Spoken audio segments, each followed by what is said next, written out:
How many male teachers were caught in the same time frame? What male teachers? What male teachers? Yeah.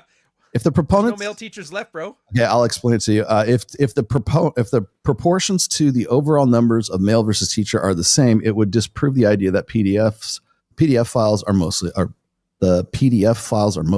male. I don't know what you mean by PDF files. He's using a euphemism. I see.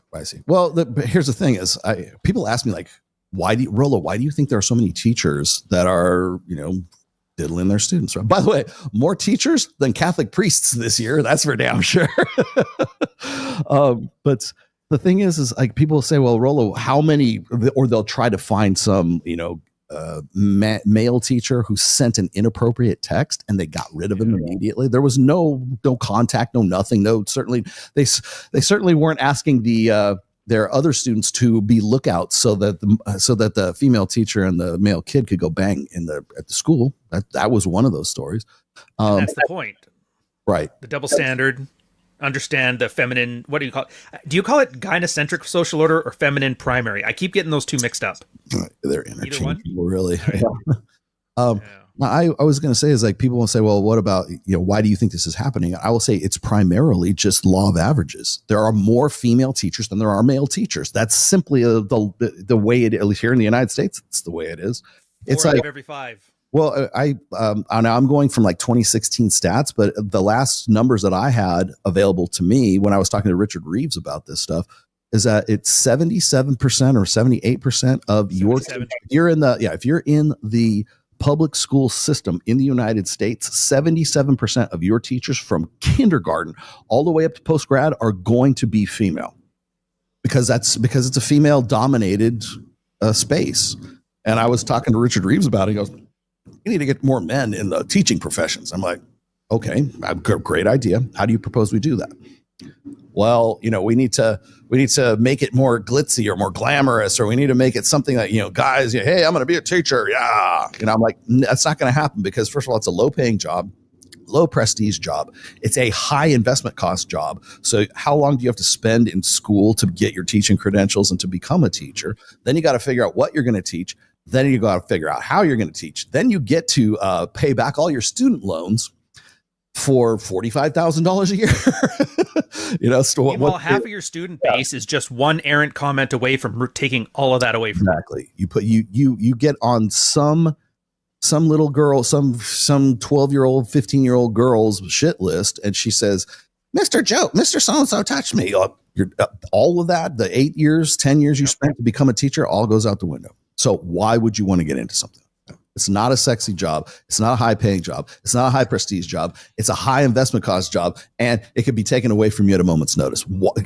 Explain to me, Dr. Richard Reeves, how we're going to make male teachers, something in the U.S. Well, we got to get them we just have to brainwash them and convince them that it's something they like. Like, here, eat your asparagus. What are you scared, bro? What are you scared of lifetime consequences, bro? No. Yeah.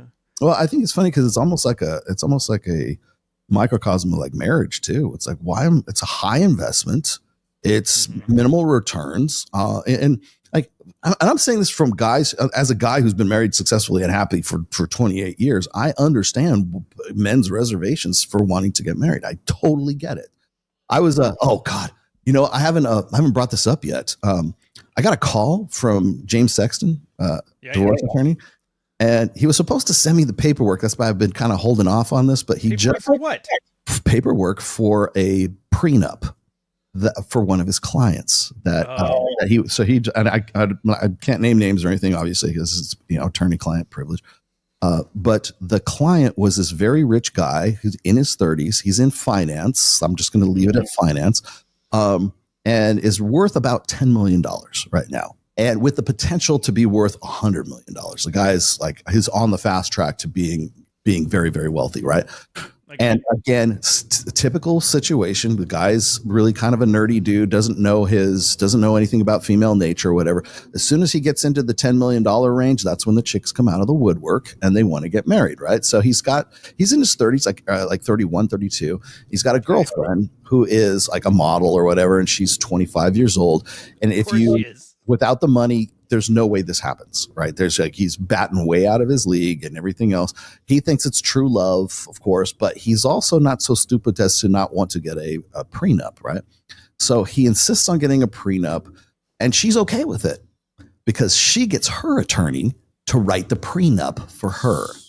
So now the prenup is this: if you're ever unfaithful, it's going to cost you $15,000 per fuck, right? Or if you're like down to the minutia here, like if you do this, if you do that, if this happens, if that happens, and basically it's all the stuff that like most men would like write into a prenup.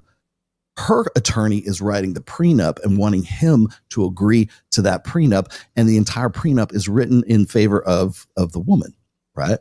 So that if shit hits the fan, like if you cheat on me or if something happens or a dissolution of the marriage happens, whether it's her or him, she's the one that benefits from it. And he says this is happening more and more often now.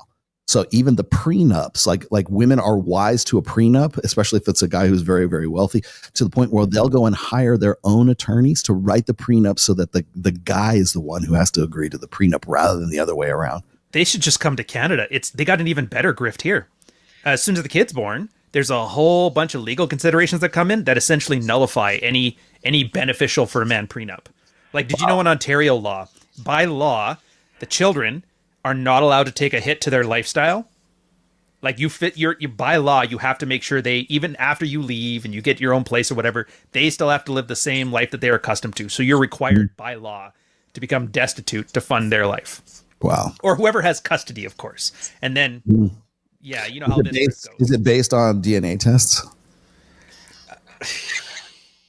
Yeah, Canada doctors have a thing about that too. They're not allowed to, if they find out, it's the care of duty, the Hippocratic Oath.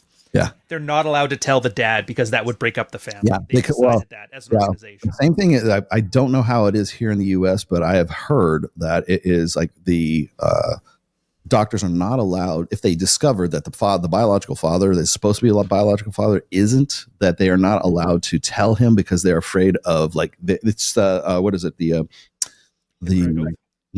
the Duluth model of feminism.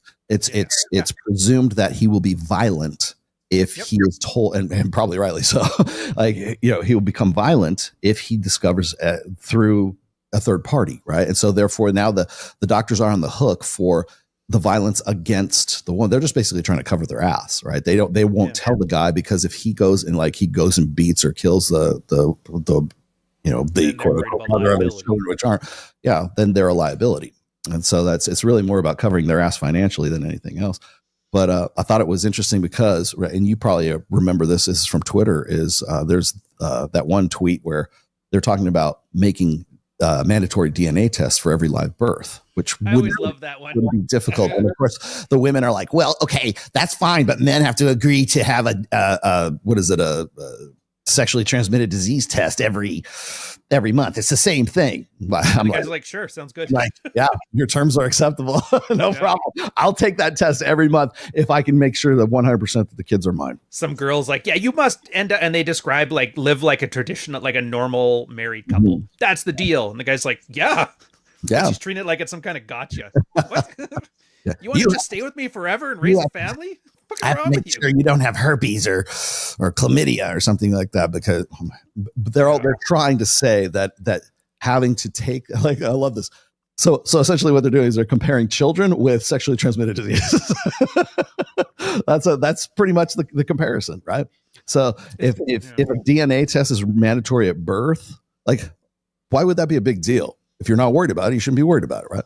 But then, of course, they're trying to say, can't even backdoor it, because, dude, if you need a kid, if the kid needs a kidney transplant or bone marrow, don't you want to know this stuff? But even that won't fly. They're like, no, it's not worth it. I'd rather the kid gets. I laughed so much when I saw that too. I'm like, your terms are acceptable. I'll be happy to take that. Yeah.